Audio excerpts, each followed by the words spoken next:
네, 안녕하세요. 반갑습니다. 무스비입니다. 오늘도 지난주에 이어서 마음을 열어주는 101가지 이야기 2편으로 돌아왔습니다. 이게 총 3편까지 있거든요.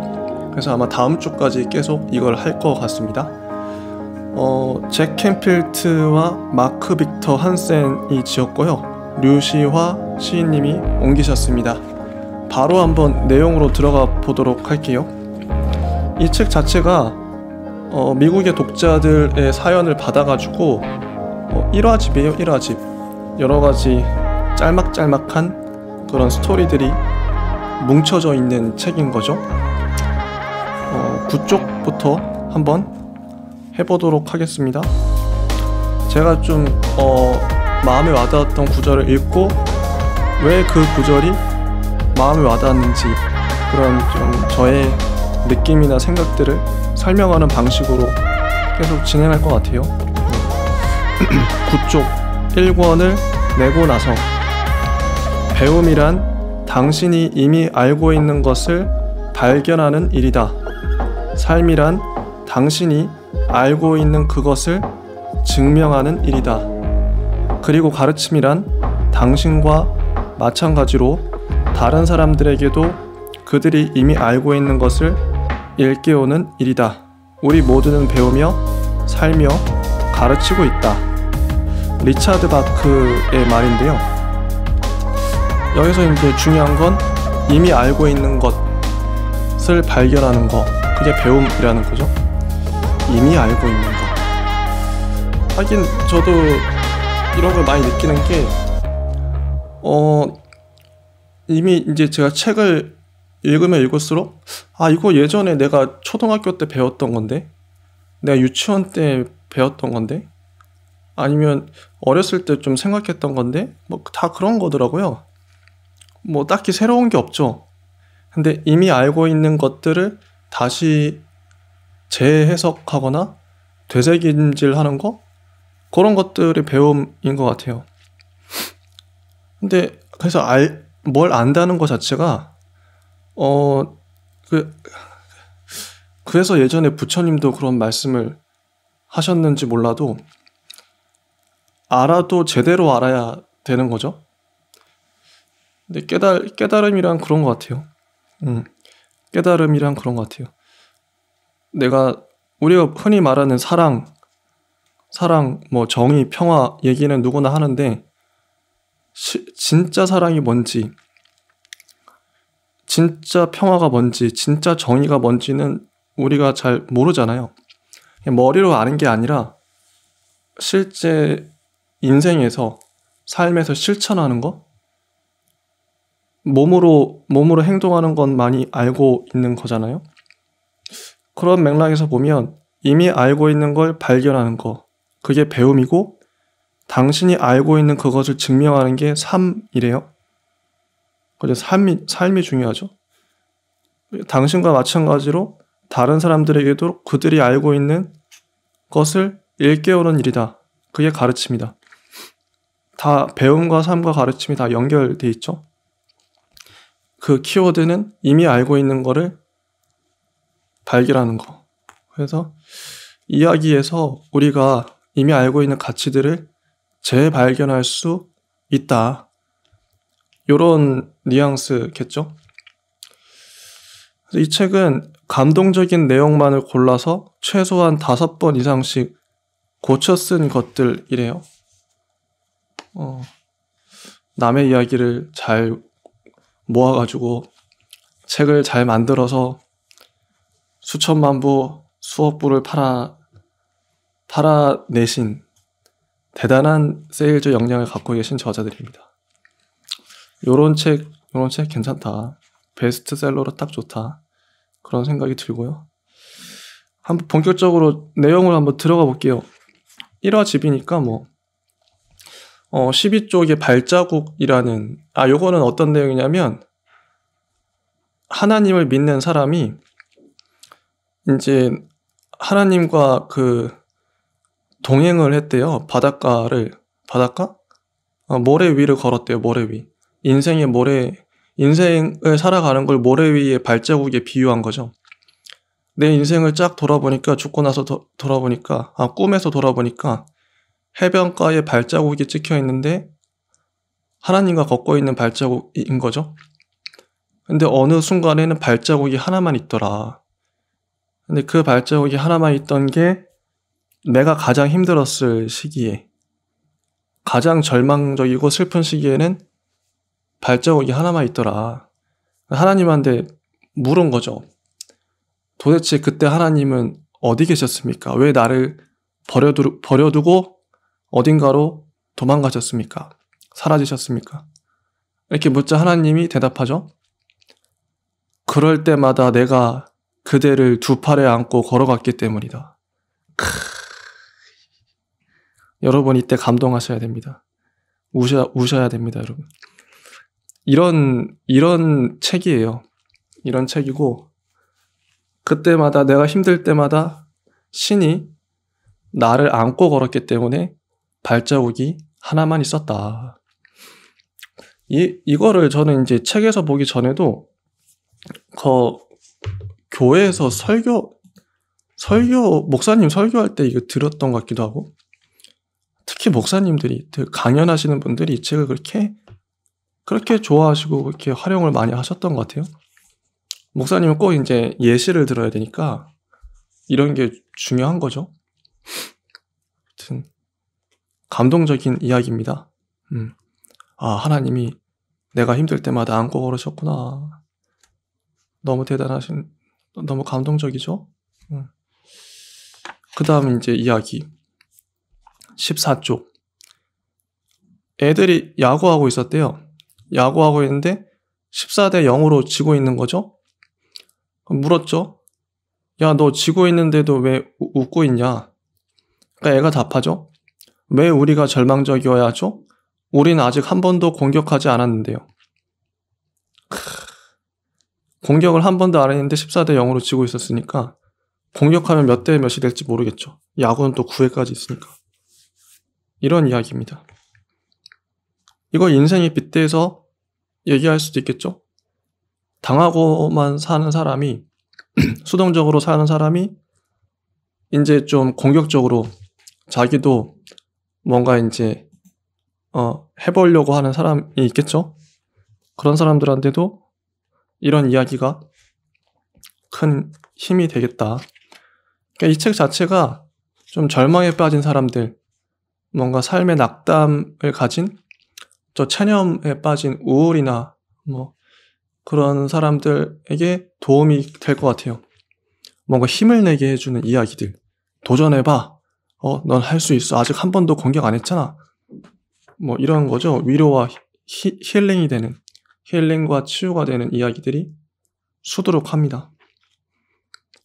그러니까 저는 이제 어떤 책이든 간에 나쁜 책은 없다고 봐요. 어떤 책이든 그게 아무리 내가 봤을 때 좀 허접한 책일지라도 누군가에게는 그 책이 인생의 책이 될 수도 있죠. 어느 순간에 나의 삶을 구원해준 책이 될 수도 있고, 그건 사람마다 다를 것 같아요. 그 시기마다 다를 거고, 그 상황이나 여러 가지 여건들, 그 모든 게 맞아떨어져서 어떤 책이 감동으로 다가가겠죠. 메시지로 다가갈 거고, 그 책의 전체 문장이 별로일지라도 한 문장에 꽂혀가지고 내 삶이 바뀔 수도 있는 거고, 그건 모르는 거니까요. 다만 그런 건 있죠. 나한테는 시간이 한정되어 있고 인생이 영원한 게 아니니까 세상의 모든 책을 읽을 수는 없고, 그래서 이왕이면은 좀 더 나은 책, 좀 더 유익한 책, 좀 더 시간 낭비가 덜한 책을 읽어야겠죠. 근데 확실히 이게 베스트셀러라 그런지 몰라도 뻔한 얘기, 뻔한 레파토리가 많아요. 물론 감동적이긴 하지만 뻔하다. 여기서 저는 이제 여러분이 혹시 그 좀 현대의 미국 사회를 지배하는 이데올로기를 알고 싶다. 이데올로기란 뭐 지배 체제, 지배적인 가치겠죠.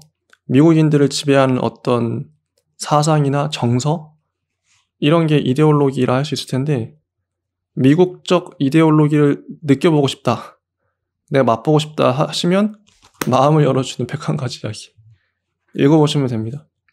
혹은 할리우드 영화를 보시면 되겠죠. 우리가 미국 영화에서 자주 봤던 그 좀 장면들 있잖아요. 그 툭하면 나오는 뭐 낙담한 주인공에게 다가와서 지혜로운 말을 해주는 할아버지나 뭐 그런 역할, 선생님 같은, 툭툭 던지는데 뭔가 지혜로워. 뭔가 내가 절망에 빠진 내가 희망을 갖고 뭔가 다시 으쌰으쌰 할 수 있게 해줘. 그런 미국적 정서가 어디서 왔을까 도대체. 확실히 한국적 정서랑 좀 다르거든요, 이게. 미국인들은 자주 그렇게 하나 봐요. 영화니까 그런가?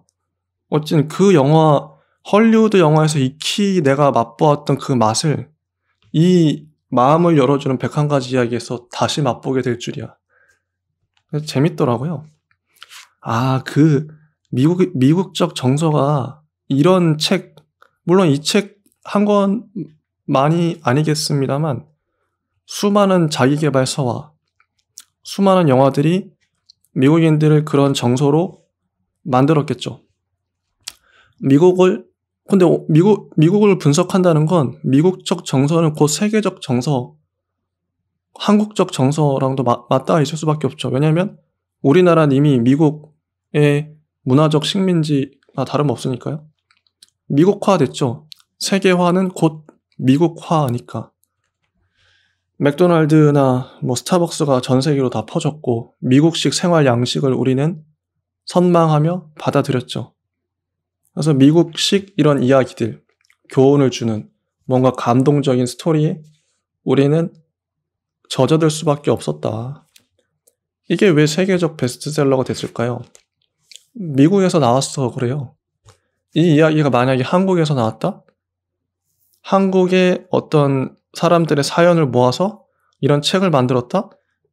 그럼 결코 이런 식의 정서가 나오진 않았을 거예요. 한국 사람들이 이런 정서를 안 갖고 있고 뭔가 좀 달라요, 정서가. 그리고 세계적 베스트셀러도 안 됐겠죠. 어쨌든 이런 걸 읽어내는 게 너무 재밌어요. 야, 미국식 정서 이런 거구나. 물론 스토리 나름대로는 재밌습니다. 감동적이고 교훈도 있고요. 교훈이 현대의 이솝 우화다.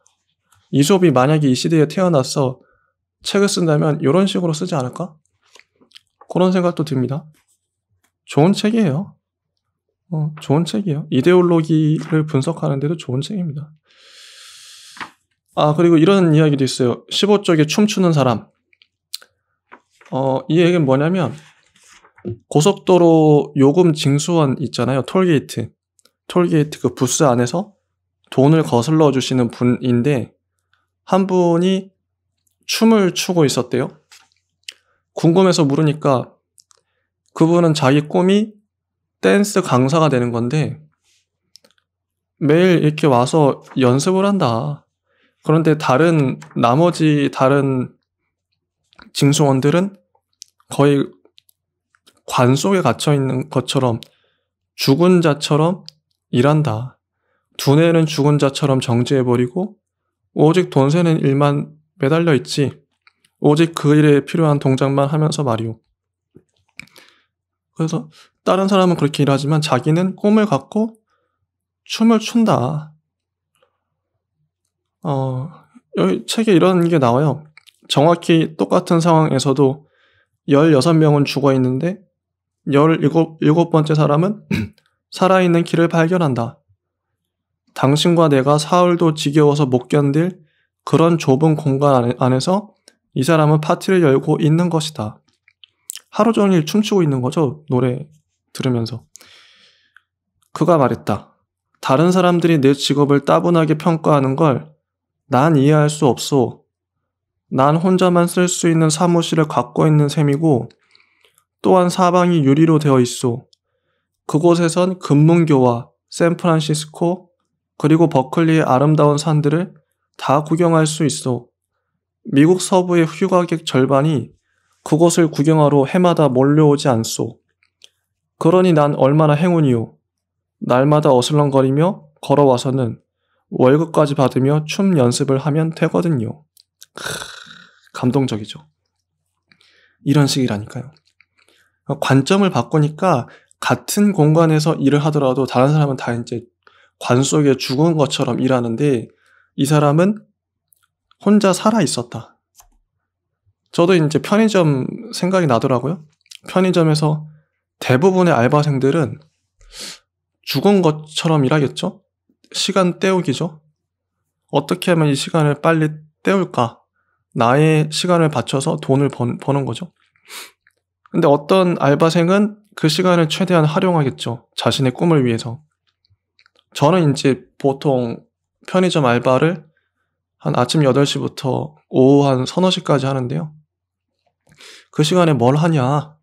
물론 계산도 하고 물건 정리도 하고 청소도 하지만 대부분의 시간을 최대한 짬을 내서 책을 봅니다. 오늘도 이렇게 책을 봤죠. 편의점에서 봤어요. 다 본 건 아니지만 집에서도 보고 편의점에서 이 마지막 파트를 봤죠, 책을. 요 책도 보고 철학책도 봐요. 예전엔 신문도 봤어요. 또 페이스북에 글도 썼었죠. 최대한 그 시간을 나의 꿈을 위해서 활용했던 거예요. 그런 식으로 사는 거. 이 아저씨랑 비슷하죠. 그런 것도 괜찮은 것 같아요. 그런 교훈이 있다. 그 다음에 20쪽. 20쪽은, 요건 그 얘기다. 요 얘기도 재밌는데, 두 환자가 병상에 나란히 누워 있습니다. 근데 한 환자는 창 밖을 볼 수 있어요.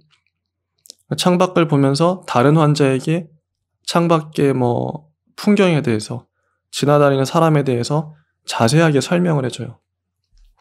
그런데 창 밖을 못 보는 한 환자는 몸도 자유롭게 옮길 수가 없나 봐요. 벽만 바라보고 있을 수 있는 거죠. 참 안 됐죠. 그러니까 창 밖을 보는 사람의 이야기만 듣고 상상을 해야 되는 그런 상황인 거예요. 근데 어느 날 창 밖을 보던 그 환자가 밤에 거친 숨을 몰아쉬면서 죽으려고 그래요. 근데 벽만 바라보고 있던 이 환자가 배를 눌러서 간호사를 호출할 수 있었는데 호출을 안 한 거죠. 왜냐면 자기도 창밖 자리를 차지하고 싶었기 때문에. 그래서 결국 창밖에 누워있던 그분은 돌아가셨어요. 죽었고, 결국 이제 이 벽면을 보고 있던 환자가 창밖 자리로 옮겼는데, 창밖을 봤더니 창 밖에 그 건너편 건물 벽만 보이더라. 이런 이야기입니다. 창 밖에는 아무것도 없었다. 맞은편 건물에 회색 담벽이 가로막고 있을 뿐이었다. 이런 이야기. 그러면 창밖을 보고 있던 그 환자는 자기가 이야기를 막 꾸며서 그 벽만 보던 환자에게 설명을 해준 거죠. 아름다운 이야기인데 비극적인 이야기죠. 이런 이야기도 좀 짠합니다. 마음이 씁쓸하죠. 결국 이렇게 아름다운 마음을 가진 사람을 죽이다니. 참 이런 이야기예요. 그 다음에 요 이야기는 뭐냐면 쌍둥이가 있는데 낙관론자 아이가 있고 비관론자 아이가 있었대요. 근데 이 둘의 좀 밸런스를 맞춰주기 위해서 부모님이 의사한테 이제 조언을 들은 거죠. 낙관론자 아이에겐 가장 좀 절망적인 선물을 주고 비관론자 아이에겐 가장 좋은 선물을 줘라. 그랬더니 비관론자 아이가 하는 말이 이 컴퓨터는 색깔이 마음에 안 들어. 이 계산기는 틀림없이 금방 고장이 날 거야. 이 게임은 정말 싫어. 내가 아는 다른 아이는 이것보다 훨씬 큰 자동차를 갖고 있단 말이야. 이렇게 얘기한 거죠. 가장 좋은 선물을 받았는데 이 아이가. 반면에 낙관론자 아이는 어떻게 얘기하냐면 날 놀리지 말아요. 이렇게 많은 거름이 있다면 틀림없이 당나귀 한 마리를 사오신 거죠. 거름을 줬던 거죠. 거름은 뭐 흙동? 그걸 받았는데도 이렇게 당나귀를 사오신 거죠. 낙관론자 아이는 이렇게 얘기했다는 거죠. 마음가짐을 낙관적으로 가져라. 이런 교훈인 거죠. 교훈. 훌륭한 교훈입니다. 항상 비판적인 애들은 그렇게 비판적으로 살더라고요. 근데 애들만 그런 게 아니라 어른도 그렇죠. 뭐. 늘 그런 마음가짐으로 늘 어떤 사태를 맞이하든 늘 똑같은 반응을 보이는 그런 게 어떻게 보면 성질 더럽다는 게 그런 거겠죠. 그래서 긍정의 힘 좋죠. 자기계발서에 늘 나오는 긍정의 힘, 모든 건 마음먹기에 달렸다 이런 겁니다. 그리고 엄마 얘기도 나와요. 엄마가 할머니가 돼서 죽기 전에 그 딸에게 이제 조언을 하는 건데 나는 너희들에게 나쁜 것만 가르쳤다. 그래서 너희들에게 정말 미안하다. 그런 거예요. 네 오빠들이 자신의 아내들을 어떻게 대하는지를 본다. 그걸 보면 난 속이 뒤집힌다. 왜냐하면 그들에게 그것을 가르친 건 나였고 그들은 그것을 배웠으니까. 그들은 여자란 봉사할 때를 제외하고는 존재하지도 않는다고 배웠으니까. 이런 거죠. 할머니가 생애 마지막에 깨달으신 거죠. 뭐 가부장적 사회에 살았으면 그럴 수도 있어요. 예전에는 다 그랬으니까. 그래서 이 할머니는 자기가 입고 싶은 것도 안 입고 자기 욕망을 다 억누르고 살았던 거죠. 나는 내 차례를 너무도 오랫동안 무시했다. 가보고 싶은데도 안 가보고 다 오로지 다 그 자식을 위해서 다 해주고 남편 뒷바라지하고 그게 할머니의 삶이었던 거예요. 자기는 없는 삶. 자기는 없고 남편과 자식만 있는 삶. 그런 삶. 그래서 저도 요즘이 아니라 좀 됐죠. 항상 이제 어머니에게 말씀을 드리는 게 어머니는 어머니 삶을 사세요. 나는 나의 삶을 살겠습니다. 각자 자기 삶을 열심히 살면 서로 행복한 거예요. 이렇게 얘기하죠. 누구를 위해 살 필요도 없고 누구를 위해 희생할 필요도 없다. 자기 행복하면 된다. 이기적인 것 같지만 부모님이 우리 어머니도 유난히 자식을 많이 챙겨주시는 타입이라 중고등학교 때 맨날 자동차, 승용차에 태워서 등교시켜주시고 고등학교 때도 버스 탈 수 있는데 그러니까 그게 오히려 자식을 죽이는 길이다. 자식의 주체성, 독립성을 소멸하는 길이다. 그런 생각이 드는 거죠. 너무 많이 챙겨줘도 안 된다. 자유방목하는 게 최고다. 내버려 두는 게 최고다. 이런 거죠. 자기의 삶을 살자. 특히 우리나라에서는 남자보다 여자가 어머니들이 더 그렇게 희생을 하시려고 그래. 자식을 위해서. 그게 안타깝죠. 이런 이야기. 그 다음에 31쪽. 행복한 사람은 어떤 특정한 환경 속에 있는 사람이 아니다. 오히려 어떤 특정한 마음 자세를 갖고 살아가는 사람이다. 이것도 완벽하게 전형적인 자기계발서의 논리. 행복은 마음먹기 달렸다. 근데 실제 사실이기도 하고요. 뭐 어떤 환경에 살든 마음먹기 나름인 거죠. 그렇게 되고 이거에 대한 예시로 또 나와요. 남편과 아내가 여행 갔다 왔는데 차가 사라진 거예요.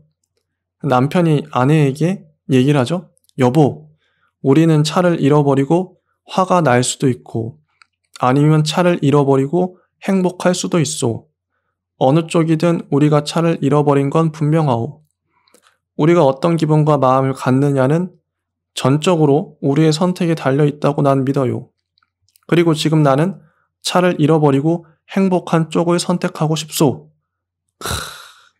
이런 게 성숙한 자세 아닙니까? 이런 게 성숙한 자세죠. 많이 진짜 배울 점이 많은 책입니다. 훌륭한 책입니다. 이게 보통의 사람들은 반응을 어떻게 하냐면 환경에 따라가요. 자기의 그 반응들이. 그러니까 뭔가 이 상황은 내가 슬퍼야 돼. 누가 죽었어. 그럼 난 울어야겠지. 우리 아버지가 돌아가셨어? 난 슬퍼야 돼. 그리고 뭔가 내가 아끼던 물건을 잃어버렸어? 아니면 내가 키우던 강아지나 뭐 죽었어. 그럼 나는 슬퍼야 돼. 이런 반응들. 그걸 선택할 수 있잖아요. 그 선택 반응을. 저도 이런 것들이 항상 의문이더라고요. 왜 슬픈 상황에선 항상 슬프게 반응을 해야 하는 거지? 반대로 왜 항상 기쁜 상황에선 기쁘게 반응을 해야 되는 거지? 반대로 할 수도 있지 않나? 나는 행복한 쪽을 선택하고 싶소. 이렇게 얘기한 거죠. 나중에 또 아내가 반대로 남편한테 말해요. 여보, 우리는 차를 부서뜨리고 화를 낼 수도 있고 차를 부서뜨리고 행복할 수도 있어요.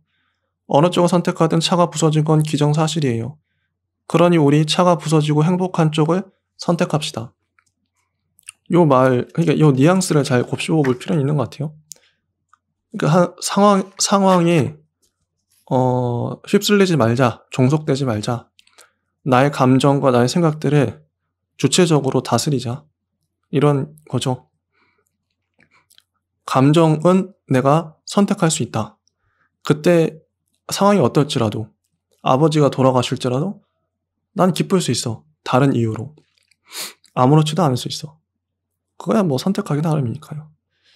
그렇게 생각합니다. 그리고 36쪽. 바보의 가슴은 그의 입속에 있지만 지혜로운 자의 입은 그의 가슴 속에 있다. 이 말도 많이 와닿는데요. 바보의 가슴은 그의 입속에 있다. 그거는 말로 다 자기의 감정을 표출하는 거죠. 저도 이런 실수를 많이 하는데 누군가를 좋아하면 말로 막 이제 온갖 미사여구를 다 동원해서 나는 널 좋아해. 뭐 채팅으로 한다든지 글이든 말이든 어쨌든 언어로 다 표현하는 거죠.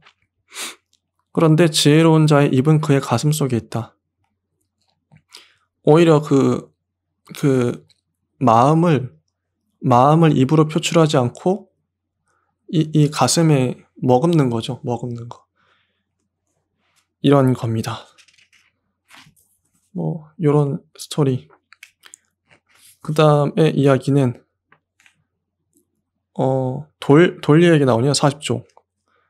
왜 애들이 물었대요? 왜 우리가 이렇게 쓸데없는 걸 배워야 하죠? 그러니까 이 한 일화를 선생님이 들려줘요.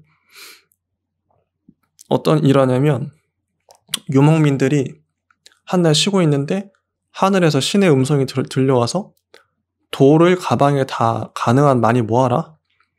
내일이 되면 너희는 이것 때문에 그 돌 때문에 기쁘기도 하고 슬프기도 할 거다. 다음날 투덜거리면서 이제 어쨌든 돌을 모으긴 했어요. 유목민들은 저마다. 다음날 되니까 그 돌이 다이아몬드로 바뀐 겁니다. 다이아몬드를 보고 유목민들은 돌이 다이아몬드가 돼서 기쁘기도 하고 더 많은 돌을 모으지 못해서 슬프기도 했더라. 요런 얘기입니다. 그래서 이 이야기의 교훈은 우리가 학창시절에 배우는 그 수많은 과목들이 쓸데없는 것처럼 돌처럼 보일지라도 나중에 다이아몬드가 될 수 있다. 요런 얘기. 당신이 할 수 있는 한 모든 돌들을 모아라. 그러면 당신은 미래가 다이아몬드로 가득 차리라는 걸 믿어도 좋다. 요런 얘기입니다. 뭐 일리 있는 말이에요. 어른들은 진짜 그 과목들이나 어떤 가치들이 정말 나중에 보니까 내가 어른이 돼서 보니까 정말 중요한 것 같아. 그래서 교과목으로 다 편성을 했겠죠. 그런데 애들은 아직 어려서 삶의 경험이 적기도 하고 뭐가 뭔지 잘 몰라서 이걸 왜 배워야 하는지, 내가 수학을 왜 배워야 하죠? 내가 과학, 역사를 왜 배워야 하죠? 왜 배워야 되는지 모른 채로 배우기도 하잖아요? 대부분 그렇죠? 이게 무슨 쓸모가 있지, 당장에? 당장에 쓸모는 없을 수도 있죠. 그건 뭐 어른들의 잘못도 있겠지만요. 그런 맥락에서 봐도 괜찮을 것 같아요. 확실히 아이들이 왜 배우는지 알려는 줘야 되는 그런 의무가 있죠, 어른들도. 그리고 학창시절에 배웠던 게 지금 아무리 생각해도 쓸데없는 것도 많이 있고, 공교육이 폐해입니다, 이게. 아무튼. 그리고, 어떤 교사가, 우린 전응하라고요, 이렇게 막 하는 좀 못 사는 아이들. 너희는 이제부터 전응아가 아니다. 이렇게 잘 가르쳤더니 그 아이들이 나중에 성장해서 훌륭한 사람이 되었더라. 이런 훈훈한 이야기도 있습니다.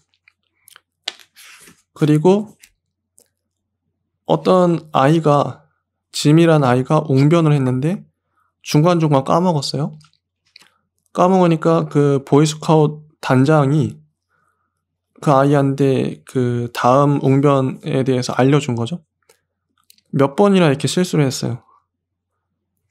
그래도 어쨌든 이 아이는 끝까지 마치긴 했습니다. 우물우물 하면서.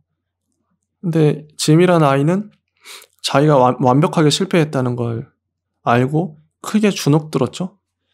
근데 이 아이를 보고 이 소년 단장이 얘기를 하는 거예요. 짐이는 얼마든지 웅변을 포기할 기회가 있었습니다. 포기하는 것이 훨씬 더 쉬웠을 것입니다. 200명이 넘는 청중 앞에서 웅변을 끝까지 마친다는 것은 내가 아는 한 가장 큰 용기와 배짱을 필요로 하는 일입니다. 이런 식으로. 근데 그 아이, 이제 청중은 우레와 같은 박수를 쳤죠. 지미의 부모님도 좋아하고 지미도 좋아하고, 지미는 옆 사람에게 나도 커서 저런 소년 단장이 될 거야. 이런 감동적인 이야기. 그런 이야기입니다. 54쪽. 한 개인을 대할 때 그가 되어야 하고 또 될 수 있는 그런 사람으로 대한다면 그는 결국 그가 되어야 하고 될 수 있는 그런 사람이 될 것이다. 맞는 말이죠. 가능성을 보고 대해야 한다. 좋은 이야기입니다. 그래서 말썽꾸러기 아이가 그 반에 있었대요. 그 학생에게 선생님이 난 이 학생들뿐 아니라 너에 대해서도 염려하고 있다. 얘기해 주니까 나중에 폴이라는 아이가 지금까지 내 인생에서 나를 염려하고 있다고 말한 사람이 아무도 없었어요. 당신이 그 말을 한 첫 번째 사람입니다. 나도 구성원의 일원이 되고 싶어요. 사과하겠어요. 이런 식으로 해서 기쁨의 눈물을 흘렸더라. 감동적이죠? 감동적입니다. 뭐 이런 얘기들. 또 뭐가 있을까요? 이게 좀 선생님 이야기 많이 나오는데, 한 아이가 자살을 생각했는데 친절한 선생님이 그 아이 어깨에 손을 올려줬더라. 그 한 번의 터치 때문에 이 아이가 살 수 있었다. 그런 얘기도 있고. 71쪽에 보면 모든 아이는 본래 화가다. 문제는 어떻게 하면 나이를 먹어서도 화가로 남아있는가 하는 것이다. 파블로 피카소가 얘기했대. 어떤 아이가 그림을 그렸죠? 인디언 천막을 그렸는데 자주색으로 칠했나봐요. 근데 선생님이 인디언 천막은 자주색이지 않다. 그래서 이 아이는 주눅이 든 거죠. 2학년 선생님은 1학년 때 그랬는데 2학년이 이 아이가 올라가서 도화지 앞에 앉았는데 아무것도 못 그렸어요. 흰종이. 몇 시간 동안. 그런데 선생님이 이걸 보고 머리를 쓰다듬으면서 부드러운 목소리로 들판에 온통 하얀 눈이 내렸구나. 정말 멋진 그림이야. 이렇게 얘기했다는 거. 자, 이것도 감동적이죠. 아이가 그림을 트라우마를 겪고 있으니까 이런 식으로 격려를 해주는 선생님이라니. 멋진 선생님입니다. 참, 뭐 좋은 선생님이 많이 나와요. 이야기 자체가 아름답습니다. 훈훈하고요. 그런 얘기가 많이 나오고, 훌륭한 교사란 학생의 숨은 재능을 알아채고 그것을 격려하는 사람이다. 그렇겠죠? 내 안에 진주가 있단다. 참, 좋은 행동은 좋은 결과를 가져오고 나쁜 행동은 나쁜 결과를 가져오게 돼 있다. 이런 얘기 쭉쭉 넘어가네요. 96쪽 이것을 생각해보자 라는 파트인데, 중단을 거부할 때 노력은 그만한 결실을 가져다 준다. 세상에 주목받은 인물들은 성공하기 전에 반드시 큰 장애물에 부딪혔음을 역사가 증명해준다. 그들은 거듭되는 실패에도 용기를 잃지 않았기 때문에 승리자가 될 수 있었다. 뭐 여긴 사례가 많이 나와요. 뭐 이런 겁니다. 베스트셀러 엑소더스의 작가 레온 우리스는 고등학교 영어 과목에서 3차례나 낙제 점수를 받았다. 미국 최고의 여자 코미디언 루실 볼은 1927년에 배우 수업을 시작했다. 이때 존 머레이 앤더슨 드라마 학교의 지도 교수는 그녀에게 말했다. 다른 직업을 구해보시오. 어떤 직업이라도 좋으니 제발 배우가 아닌 다른 직업을. 결국 다 잘 됐다는 얘기예요. 안 좋은 얘기를 많이 들었는데 그런 사례들이 무진장 많이 나옵니다. 엘비스 프레슬리도 이런 얘기를 들었다고 그러죠. 자네는 음악적인 미래가 없어. 트럭 운전수로 돌아가라고 이런 얘기를 들었대요. 그리고 마릴린 몬로도 이런 얘기를 들었다 합니다. 당신은 비서일을 찾아보든지 아니면 일찌감치 결혼을 하는 게 좋겠소. 뭐 우리 비틀즈도 이런 얘기를 들었대요. 한 간부에게. 우린 자네들의 소리가 마음에 들지 않아. 통기타를 쳐대는 것은 이미 한물 갔거든. 그리고 알렉산더 그레이엄 벨이 전화기를 발명했는데 대통령이 놀라운 발명품이요. 하지만 세상에 누가 이런 쓸데없는 물건을 사용하게 되겠소. 이런 얘기를 했다는 거. 어떤 뉘앙스인지 아시겠죠? 이렇게 위대하게 성공한 인물들도 이렇게 주변 사람들의 질타를 받았다는 거. 주변이 못 알아준 거죠. 그러니까 이 이야기의 교훈은 어떤 이렇게 이야기에도 좌절하지 말고 너는 너의 길을 마이웨이를 가라. 그죠? 지극히 자기개발서적인 얘기죠. 에디슨도 2000번의 실험 끝에 전구를 개발했는데 그토록 수없이 실패했을 때 기분이 어땠는가 기자가 물었대요. 에디슨이 말합니다. 실패라니요. 난 한 번도 실패한 적이 없습니다. 난 단지 2000번의 단계를 거쳐 전구를 발명했을 뿐입니다. 이렇게 얘기했던 거죠. 베토벤은 46세에 귀가 먹었지만 그의 생애 후반기에 5개의 교향곡을 포함해 가장 위대한 곡을 탄생시켰다. 이런 이야기가 진짜 많이 나와요. 이런 이야기 읽으면 힘이 나죠, 그래도. 아, 그래, 이 사람들도 이렇게 최악의 상황에서도 그 상황을 뚫고 해냈는데. 그리고 작가 루이스 라모르는 첫 원고의 출판을 요청했다가 출판사들로부터 무려 350번의 거절을 당했다. 350번을 거절당했대요. 미국의 출판사가 350개가 이상이 있나 보다. 대단하죠? 훗날 그는 역사에 기초한 작품으로 국가에 기여한 공로가 인정돼 의회로부터 미국 작가로서는 최초로 특별 메달을 받았다. 이런 이야기. 훈훈합니다. 훈훈하죠. 훈훈해. 그냥 힘들 때 읽으면 참 도움이 되는 것 같아요. 107쪽. 모든 비극 중에서 최악의 비극은 젊어서 죽는 것이 아니다. 75살까지 살지만 한 번도 진정으로 살지 않는 것. 그것이 가장 큰 비극이다. 마틴 루터 킹 2세. 그쵸? 위대한 인물들의 얘기. 중요한 것은 인간이 얼마나 오래 사는가가 아니라 자신에게 주어진 시간을 얼마나 잘 쓰는가 하는 것이다. 112쪽. 삶에서 아무 문제도 갖고 있지 않은 사람은 이미 경기에서 제외된 사람이다.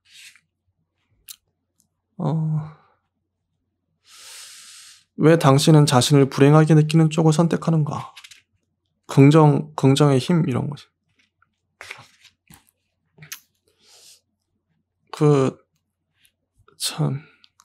문제들이 너무 많아가지고, 문제 없는 곳에 살고 싶은 한 사람에게 누군가 말했다 그러죠? 그곳은 다름 아니라 공동묘지일세. 내가 아는 한 아무 문제 없이 살아가는 사람은 죽은 사람들 뿐이거든. 당신이 만일 아무 문제도 갖고 있지 않다면 조심하고 경계해야 한다. 그것은 당신이 무덤으로 향하고 있다는 증거니까. 이런 얘기. 116쪽에 천사가 너의 문을 열기를 기다려서는 안 된다. 너의 마음 문에는 손잡이가 안쪽에만 달려있기 때문이다. 문 바깥쪽엔 손잡이가 없지. 네가 있는 쪽에서만 문을 열 수 있는 거야. 그러니 넌 천사가 문을 두드리는 걸 잘 듣고 있다가 네 쪽에서 손잡이를 돌려 문을 열어야 한다.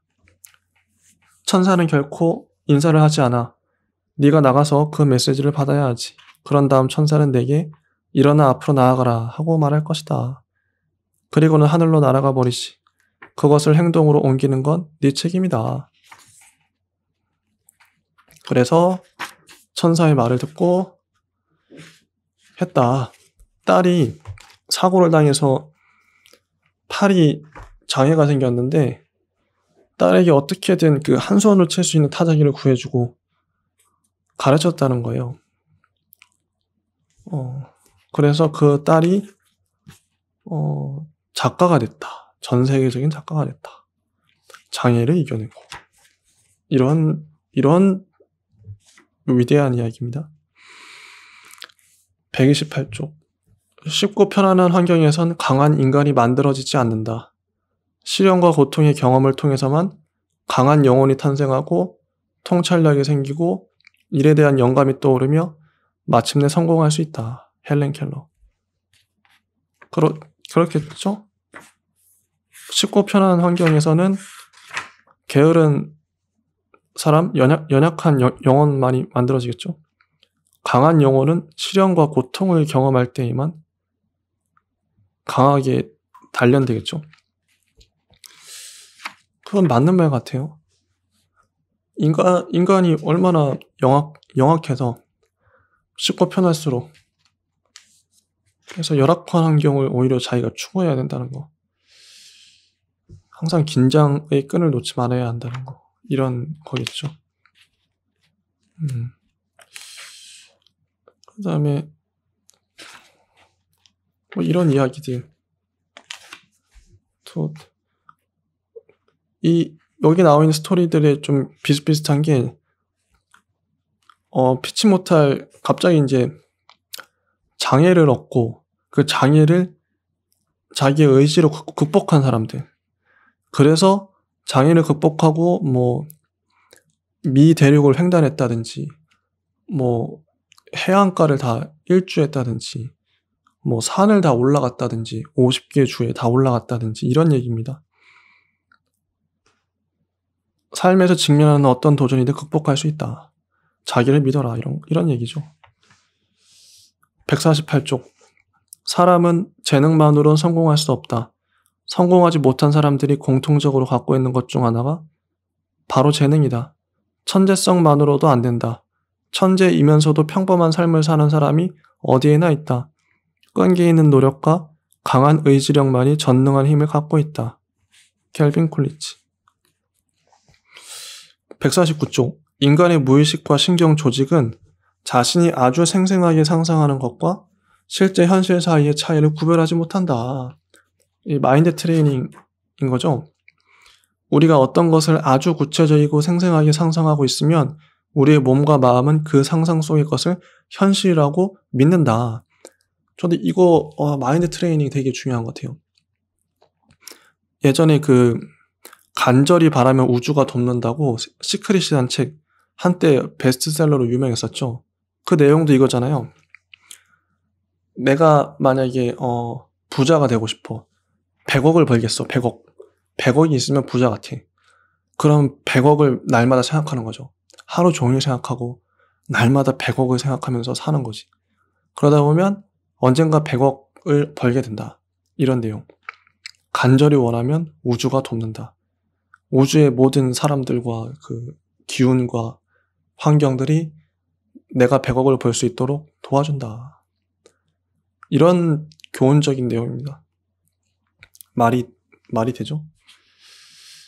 그래서 항상 내가 이루고 싶은 게 있으면 구체적으로 생생하게 상상하라.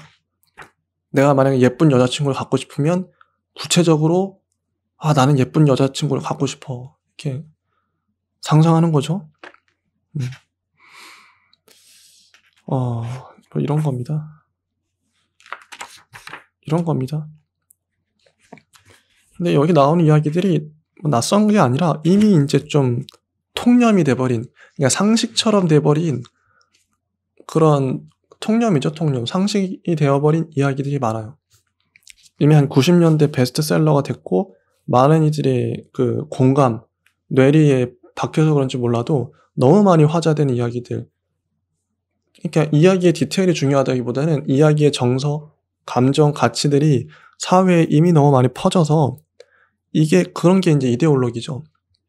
이미 너무 퍼져 있는 이야기라서 새롭지가 않은 거예요. 여러분들도 이 책을 한 번도 안 읽어보신 분은 많겠지만 이 이야기가 담고 있는 교훈, 가치들은 이미 낡은 겁니다. 그래서 이런 이야기를 싫어하는 사람도 많아요. 공부 좀 한 사람들, 특히나 철학이나 문학 쪽으로 공부한 사람들은 이런 이야기가 전혀 새로울 게 없기 때문에 싫어하죠. 씁쓸한 부분이 있죠, 당연히. 이미 다 아는 건데. 이미 많은 사람들이 그렇게 살고 있고. 참, 그래, 간절히 바라면 우주가 돕죠. 그치. 164쪽. 시련은 평범한 사람을 특별한 사람으로 만든다. 삶에서 우리는 변명을 하든지 아니면 놀라운 결과를 얻든지 둘 중에 하나다. 말콤에게 문제가 되었던 것은 스스로 자신을 어떻게 바라보는가 하는 것이었다. 그는 자신을 추하게 생각했다. 따라서 그는 추한 인간이 되었다. 하지만 그가 자신을 아름다운 존재로 바라보는 순간 그는 아름다운 인간으로 변했다. 이런 겁니다. 166쪽에 짧은 시가 나오는데 난 너무 못생겼다. 난 너무 뚱뚱하다. 난 너무 키가 작다. 난 너무 늙었다. 난 별로 머리가 좋지 않다. 난 너무 몸이 약하다. 난 대학을 다니지 못했다. 쭉 가다가 난 내 자신을 이렇게 생각했기 때문에 늘 불행했다. 이것도 똑같은 메시지. 마음가짐을 긍정적으로 먹자. 긍정의 힘. 그 다음에 171쪽. 모든 부정적인 사건들은 그 안에 그것과 똑같은 아니면 그것보다 훨씬 많은 긍정적인 씨앗을 담고 있다. 그죠? 쭉쭉 넘어가네. 이게 막상 이제 할 말이 없네. 읽을 때는 그냥 일화마다 의미가 있고 좋다. 그러니까 좋은 게 좋은 거지. 그 말이 딱 맞는 것 같아. 좋은 게 좋은 거지. 이런 헛웃음만 자꾸 나오네요. 좋은 게 좋은 거지. 책 자체는 좋아요. 굳이 이렇게 비판적으로 안 하려고 그러는데 책 자체는 좋아요. 할 말이 없을 뿐이지. 182쪽. 당신의 꿈을 하찮은 것으로 만들려는 사람들을 가까이 하지 말라. 소인배들은 언제나 그렇게 한다. 그러나 진정으로 위대한 사람들은 당신 역시 위대해질 수 있음을 느끼게 한다. 마크 트웨인. 이런 거죠. 어느 세일즈맨이 자신의 이제 해서 잘 팔았다 이런 것도 나오고. 187쪽. 우리가 진정으로 누군가를 도울 때 그것은 곧 우리 자신을 돕는 일이 된다. 이것은 하나의 법칙이며 삶이 우리에게 가져다주는 가장 아름다운 보상이다. 랄프 waldo 에머슨. 자, 이런 겁니다.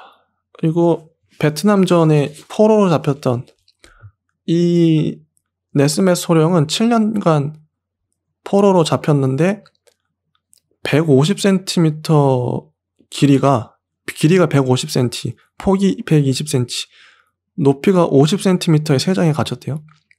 높이가 50cm 세 장에 7년 동안 갇혔습니다.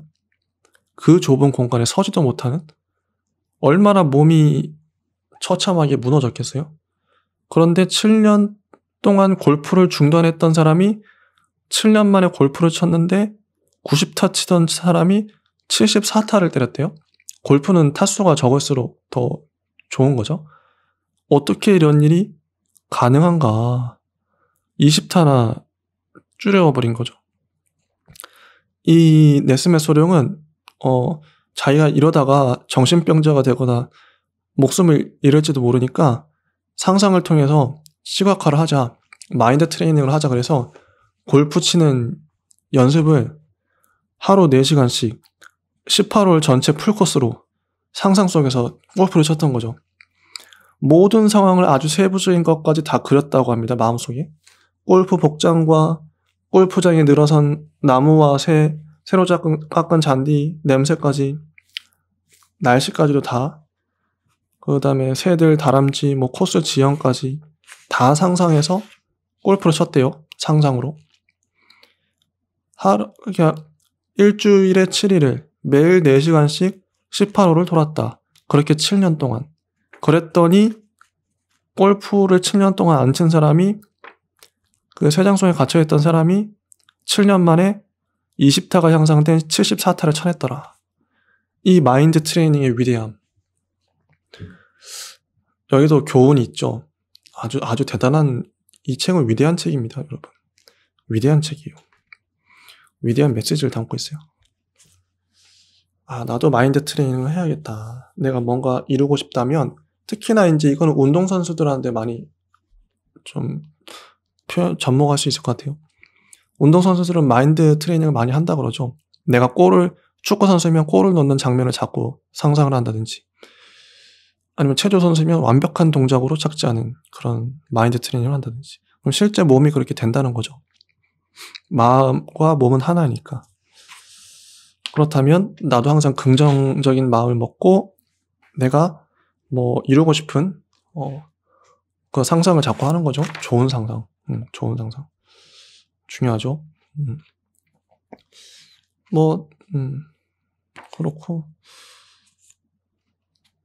좀 좋은 얘기들이 많이 있어요. 위대한 얘기들이 많이 있고, 궁금하시면 읽어보시면 좋을 것 같아요. 참 교훈적인 얘기들이 많이 있습니다. 많이 있고, 하루하루 모든 순간을 누려라. 당신이 만일 어떤 것을 할 수 있다면 지금 당장 그것을 해라. 왜 기다리는가? 너무 뻔한 얘기긴 한데 너무 뻔한 얘기긴 한데, 그래서 이런 책이 나누기가 참 힘들다니까요. 이미 다 알고 있는 것들이라서 다시 또 얘기하는 사람들이 새롭지가 않잖아요. 어렵다. 진짜 어렵다. 삶은 우리가 무엇을 하며 살아왔는가의 합계가 아니라 우리가 무엇을 절실하게 희망해 왔는가의 합계이다. 대부분의 사람들은 자신이 무엇을 원하는지 잘 모른다. 하지만 자신이 그것을 할 수 없다는 것은 너무 잘 안다. 어떤 여성이 이혼을 하고 남편감, 이상적인 남자가 갖춰야 할 요소를 공책에 적었대요. 근데 한 줄 적은 게, 난 그 남자가 소형 비행기를 갖고 있기를 희망한다. 적었는데 바로 다음날 사업상 일 때문에 한 남자를 만나는데 둘이 눈이 맞은 거죠. 며칠 만에 결혼까지 했대요. 결혼식 전날 밤 약혼자가 말한 거죠. 리즈, 당신에게 할 말이 있소. 우리 아버지가 사실은 큰 은행을 소유하고 있소. 아버진 우리에게 소형 비행기 한 대를 선물할 테니 팜스프링스로 가서 결혼식을 올리라고 말씀하셨소. 자, 이 이야기의 교훈은 간절히 원하면 우주가 돕는다. 아까 그 한 줄, 난 그 남자가 소형 비행기를 갖고 있기를 희망한다. 그랬더니 실제로 이루어졌어요. 아, 진짜 헛웃음만 나오네. 아, 근데 좋은 거잖아요. 아, 비행기 나쁜 게 아니지. 나는 그럼 뭘 꿈꾸면 될까? 저는 지금 여자친구도 없지만 저의 미래의 아내가 강남에 한 100억짜리 좀 땅을 갖고 한 1000억짜리 회사를 가진 사람이면 좋겠어요. 평생 돈 걱정 없이 살고 싶습니다.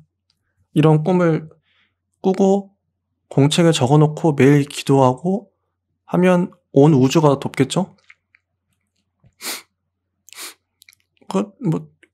나쁜 건 아니지, 뭐. 돈 많고, 얼굴은 좀 김태희 정도면 괜찮을 것 같아요. 얼굴은 그 정도면 괜찮을 것 같고, 또 뭐가 있을까? 한 돈은 1000억에, 그래. 얼굴은 김태희, 그 정도면 괜찮을 것 같아요. 그런 아내를 가지면 좋겠네요. 이 책의 교훈은 그런 겁니다. 뭐, 나쁜 건 아니죠. 나쁜 건 아니지. 헛웃음만 나오네. 아, 진짜. 근데 빅터 프랭클이, 빅터 프랭클이 아우슈비츠에 갇혔었는데 살아남을 수 있었던 이유가 쓸모없이 자신에게 닥친 불행한 일들에 절망하느라 에너지를 다 써버리는 대신 단 한 가지 목표에 마음을 두었대요. 아내를 볼 수 있기를. 그게 자신을 살아남게 했다. 그 213쪽이 대단한 말이 나옵니다. 아메리카 인디언 금언인데요. 어떤 말을 10,000번 이상 되풀이하면 반드시 미래에 그 일이 이루어진다. 놀랍죠? 이건 이제 실제로도 과학적으로도 그럴 것 같아요. 10,000번 이상은 거의 무한대로. 10,000번 이상 한다는 거는 뭐 하루에 뭐 어떤 말을 많이 해봤자 뭐 한 10번? 10번씩 해도 1000일이에요, 1000일. 이거는 거의 한 3년 이상. 거의. 그래서 계속 이런 얘기를 어떤 특정한 걸 반복하는 거죠. 예를 들어서 나는 부자가 될 거야. 그럼 실제 부자가 될 행동을 하겠죠, 그 사람은? 그런 것만 눈에 보이겠죠? 그런 데만 찾아다니고 그런 사람을 만나겠죠? 목적이 이끄는 삶입니다. 10,000번 이상 되풀이하면 반드시 미래에 그 일이 이루어진다. 그래. 이 무하마드 알리 얘기도 나와요. 난 세계 최고다. 기사에 난 세계 최고다라고 냈대요. 무하마드 알리가 무명일 때. 사람들이 웃었죠. 피식 웃었죠. 건방진 놈이라고. 근데 무하마드 알리가 갖고 있던 신비의 힘은 바로 자기 확신이었다. 알리는 결코 난 최고의 선수다라든가 난 최고에 가까운 선수다라고 하지 않았다. 그는 아주 간단하고 분명하게 난 세계 최고다 라고 외치고 다녔다. 이 이야기의 교훈도 분명하죠. 마음은 무엇을 믿든지 그 믿음 그대로 해낸다. 네, 믿습니다. 아멘. 진짜 자기의 말씀. 자, 전 대단한 얘기죠. 위대한 얘기입니다. 218쪽. 카우보이와 인디언이 어디 길을 가다가 카우보이가 배고프다고 막 그런 거예요. 인디언은 난 배가 고프지 않아 이렇게 얘기했죠. 근데 결국 이제 어떤 마을에 도착해서 막 밥을 허겁지겁 먹는데, 아니 인디언 당신 아까 배 안 고프다며. 그러자 인디언이 대답하는 거죠. 그때는 배 고파하는 것이 지혜롭지 않았지. 먹을 게 없었으니까. 이런 게 지혜다.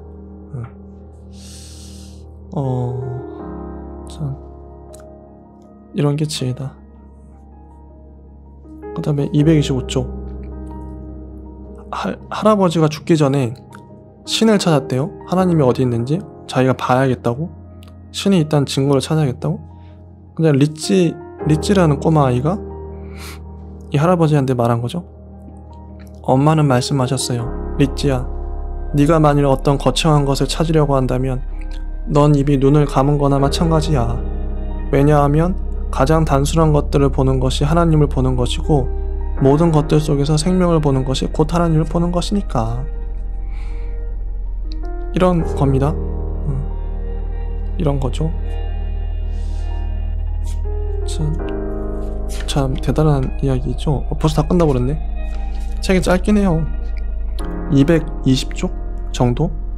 230쪽 정도예요. 책 값도 6,000원입니다. 이 90년대 당시에는 책값이 6,000원이었나봐요. 이게 아니 이 책을 갖고 1시간 동안이나 얘기했단 말이야? 1시간 동안이나? 할 말이 없을 줄 알았는데 할 말이 많았네요. 오늘은 좀 블랙 코미디 같은 느낌이 듭니다. 들으시는 분은 어떠셨을지 모르겠어요. 미국이란 사회에 대해서 미국식 이데올로기가 뭔지를 느끼고 보고 싶으시다면 오늘날 우리가 익히 알고 있는 긍정의 힘 뭐 이런 거 간절히 원하면 온 우주가 돕는다 이런 걸 느껴보고 싶으시다면 이 책을 읽으시면 됩니다. 아주 훌륭하고 위대한 책이요. 다음 주에도 3권을 읽고 오도록 하겠습니다. 네, 감사합니다.